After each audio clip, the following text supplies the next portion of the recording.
So, welcome back po sa ating channel guys, no. Kikita po natin dito yung mga gamit natin. Tayo po ngayon ay mag-assemble ngayon ng tubo ng lababo. So, ayan na nga guys, no. Kakabit na natin yung kanyang pong tubo. So, ito na yung kanyang pinaka-tubo. Ayan. Ganyan lang po natin, nilalagay lang natin yan. So, ipipit natin na mabuti para hindi po tumagas yung kanyang tubig. So, kung nakabit na natin yan guys, ang isusunod natin, ito yung tinatawag na reducer. Ayan o. Lalagay natin dito yung reducer. Yan po ang silbi nito para yung tubig, para hindi po siya umapaw. So, meron po siyang rubber yan sa loob. Yan. So, dito natin ngayon, ikakabit yung tinatawag na P-trap. Ayan siya guys o. So, balikan niya lang ang pagka-assemble natin yan o. Lalagay po natin dito yung P-trap. So ganyan lang, kabasic yung ating paglagay o pag-assemble. So pag nailagay na natin yan, ayan na guys, ganyan yung katamang position nya. At ito na, maglalagay na tayo ng tubo sa kayong elbow. So isusukat natin yan guys. Ayan, nakikita natin. Kailangan yung sakto lang para may lagay po natin yan.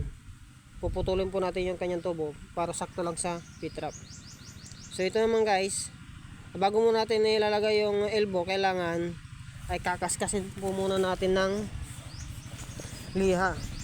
Kailangan talaga makaskasan po ng liha yan para madikit po talaga yung ating pong solvent, para hindi po sa tinatawag na mapugsat. O yan, ganyan lang natin. Saan yan po, sa loob natin yung kakaskasin. Yan, para magaspang at makapit talaga yung tinatawag na solvent. O pati yung kanyang tubo yan o. Ganyan lang natin. Kakaskasin talaga natin yan.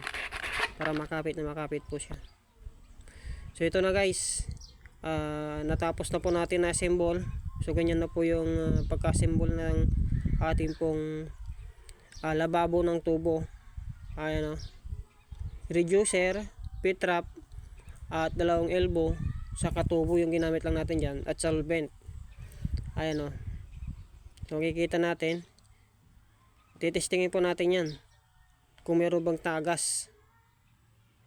So work it talaga guys o. Galing o. Ayun o, ang ganda ng kanyang tapon ng tubig. So